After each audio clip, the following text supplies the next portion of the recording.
Here is everything that you will need to make the Brussels sprout and apple salad. Start by trimming, cutting in half, and then thinly slicing the Brussels sprouts. Cut the apple in half, take the core out, and cut into matchsticks.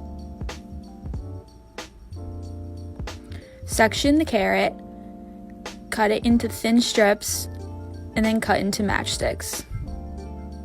Add all the vegetables to the bowl.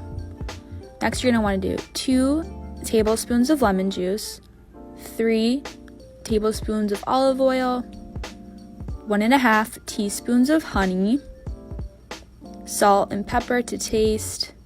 Mix it up. Pour it over the vegetables. Toss them together, and there you have it.